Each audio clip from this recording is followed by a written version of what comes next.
Stock markets opened just a few minutes ago, and it's not pretty down big, especially the tech-heavy NASDAQ scene, as Matt Egan is here to explain what we're seeing and why. Matt. Yeah, John, we've got a bit of a tech sell-off this morning, and it's being caused by earth-shattering developments in the airspace. So let's take a look at this. You see the Dow down more than 140 points right now, the S&P wink with tongue sticking out solidly lower. But the real action is over here in the NASDAQ 600 points lower. Nearly 3% on track for one of its worst days in the past 2 years. And here's why. There's a Chinese startup that few people had ever heard of until the past few days, and it has emerged as a real player in the AI arms race. It's called DeepSeek investors, and I would imagine officials in Washington are stunned to learn that DeepSeek, an AI model, has developed technology that can actually be competitive with OpenAI and Google and AI and all these more established players. It's only been around for a bit, but DeepSeek has already vaulted to the top of the App Store on Apple as the most downloaded app, passing ChatGPT, which is pretty shocking. Look at that #1 veteran investor, billionaire Marc Andreessen. He's a legendary tech investor. He said that DeepSeek is, quote, one of the most amazing and impressive breakthroughs that he has ever seen. Now the most stunning thing here isn't necessarily that China has developed a pretty good AI app. It's how cheap it is. DeepSeek says that their AI model only cost $5.6 million, though we don't know that. But if that's true, that is pretty stunning. Anthropic, one of the leading AI companies, has said that it costs about $100 million to $1 billion to develop an AI model. We know that Mark Zuckerberg, the CEO, says that his company plans to spend $65 billion on AI. So, John, look, this is all really questioning sort of the foundation here of the AI boom, which is that it requires a lot of spending, which is that the US is running away with the AI arms race. And it's also questioning some of the big positives that have pushed markets to record highs. A lot of people put a lot of money into AI, and now they're wondering if that money is needed. The way that some of these American companies have said it. Exactly. We just don't know if the claims being made by these Chinese companies, this is moving so fast. It's stunning. Alright. We're going to stay on top of this. As we said, big drops, especially in the NASDAQ, speaking a lot more about DeepSeek. It's one of these big stocks that has really changed the game. It seems in just a couple of days, without warning, big known unknown Chinese firm rattling the US market.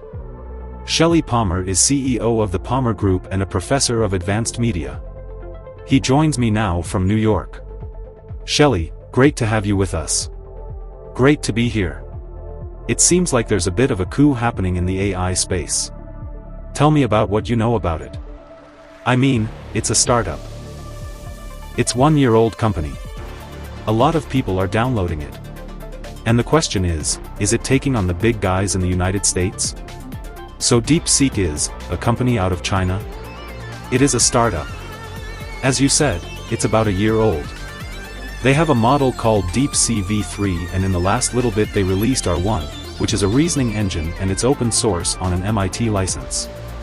You can download it.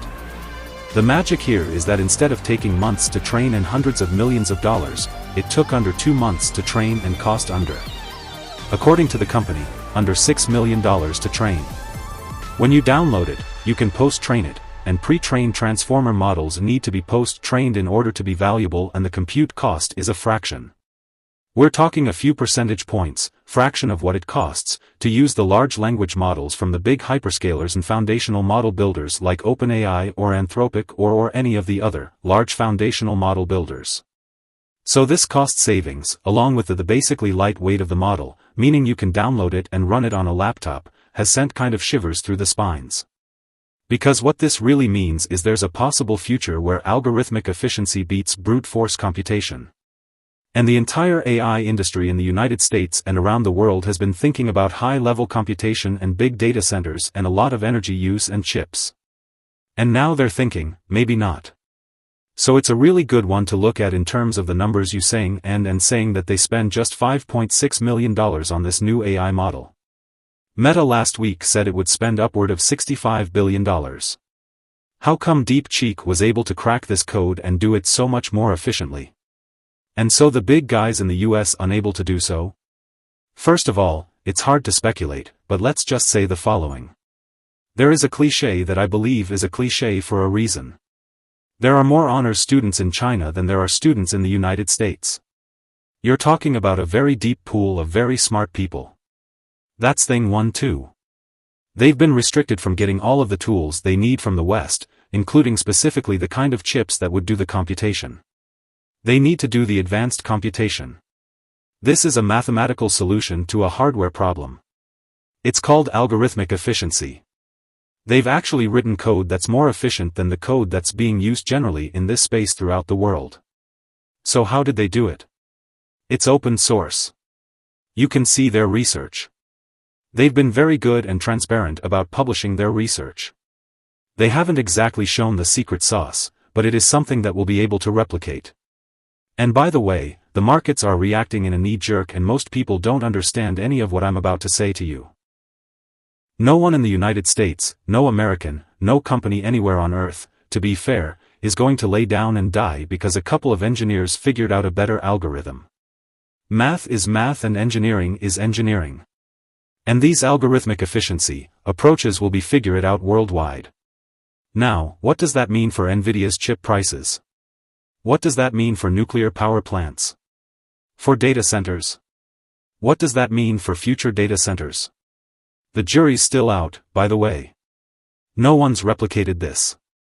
For all we know, this is the Sputnik moment or this is the Cyber Pearl Harbor, where they faked this whole thing, and it really wasn't done for $5.5 million in 2 months. We don't know. My guess is it was done for $5 million, $6 million and was done in 2 months. That's my guess. And we're all going to have to rise to the challenge. And by the way, I am confident everybody will. Yeah, this is the thing we were talking about, the race, the AI race. And I think this is pretty much indicative of the race that has truly just begun. As you say, you can crack this code. If it's a mathematical solution, then you've got people that could work on it. But you touched on something in terms of the hardware and the GPUs, and NVIDIA and so forth, and even what it means for electricity consumption for data centers. If what we're hearing from DeepSeek is, in fact, all factual, what does it actually mean? This has changed the calculation completely for AI. So at the moment it is much, much less expensive to run Deep R1 locally than it is to, or even in the cloud than it is to run any of the other models. So the question is not is this better or worse? The question is going forward, is algorithmic efficiency, this ability to run smaller models more efficiently, going to be a better path forward than the brute force massive compute models that we've used so far at OpenAI and Anthropic and at Google Gemini and at Llama Meadows Llama? We don't know the answer to that right now. It points towards 2 futures. One future is algorithmic efficiency. The other is brute force compute. There's no one in the world who can answer this question right now. It's all speculation. Time will tell. And as you've just said, it's very early days, which is like the beginning of the race. We're nowhere near the end of this race. We've never seen anything come this quickly. We've never seen exponential improvement that has really hit us at this speed. So it's accelerating and we're going to all learn together. That's just the way it's going to go. And the markets are going to follow along because markets do that.